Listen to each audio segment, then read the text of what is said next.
Hey YouTube, welcome back. My name is Chris Tubbs. Today I'm bringing you a video because I need your help.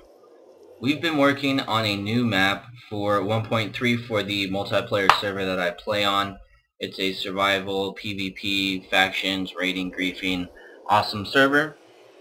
And we've been working on the map for 1.3. Basically what we want to happen is so that when 1.3 comes out, we've got the map ready to go and we don't need to actually work on much of anything besides loading the map up, making sure permissions are all set up and stuff like that.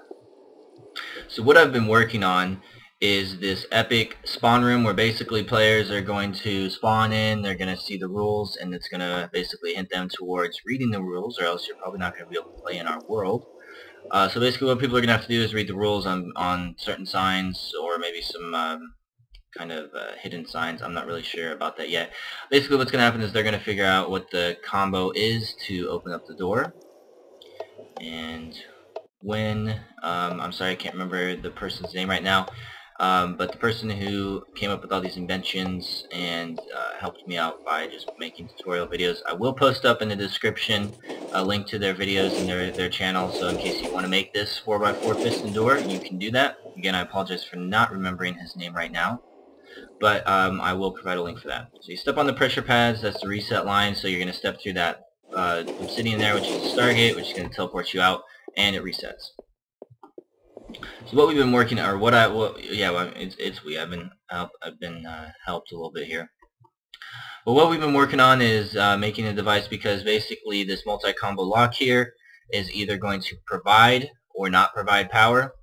So we need to basically make a pseudo button, because these 4x4 piston doors that we've followed the tutorial for, he has right here, this is where the power goes in. He has basically have it set up to a button, which, you know, that's great most of the time, but we wanted to hook up both of his ideas, the 4x4 piston door and the multi-combo lock, with each other. We wanted to hook those up together.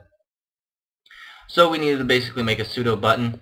So what we've got here is the power from the multi-combo lock leading into here. This is a little apparatus that we designed. I'm not really sure what this is called. This is one of the things that I need help with. I'd like somebody to tell me what this is called, because basically what it does, and this is actually a faulty design, so I'll come over here. We got a new design that my friend came up with, and he's actually pretty good at Redstone himself, but he says it's a pulse limiter, and I'm not sure.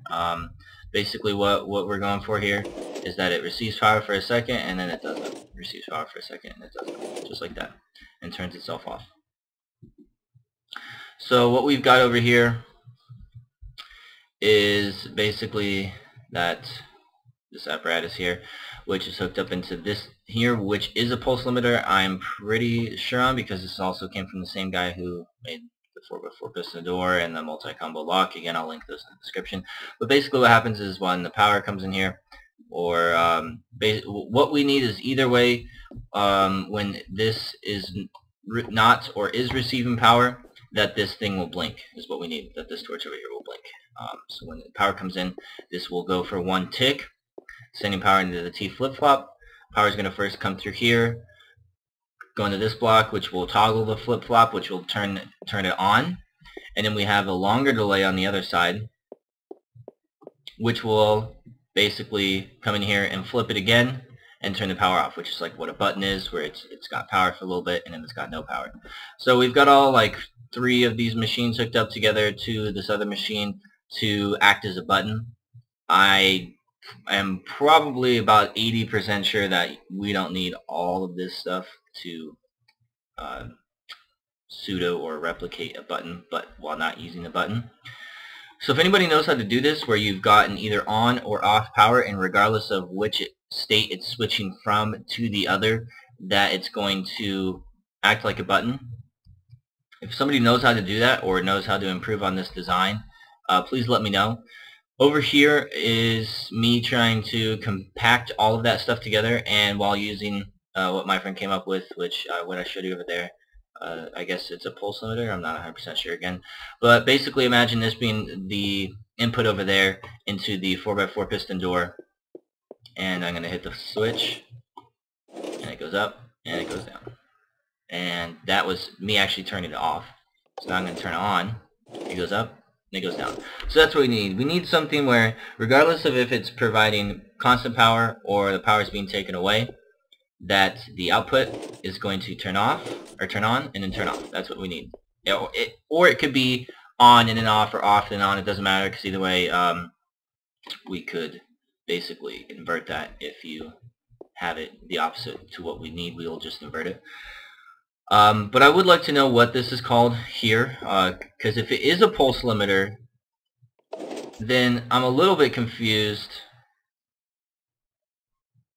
if that is a pulse limiter as to, then, I mean, basically, if that is a pulse limiter and we hook it up into there, just like imagine that other one over there, because this one isn't what we need, then, and if this is also a pulse limiter, which basically is doing the same thing, which is turning it on and then off, then my question is do we even need both pulse limiters? Because I feel like we do, because with this one, with this pulse limiter here, if you hook the power directly up from the multi-combo lock, if you hook it directly up to there, yeah, when you power it, it will blink for you. But then when you turn it off, it won't blink, and that's what we need. We need a power signal to turn on and then off, regardless of the output from the multi-combo lock, if it's turning on or off. So that's why I needed to hook it up to another pulse limiter. Again, I'm calling this pulse limiter. I'm not even sure if that's what it's called. But anyways, I'm going to be providing the world download here, so you guys may personally take a look here, mess around, and try to find something better.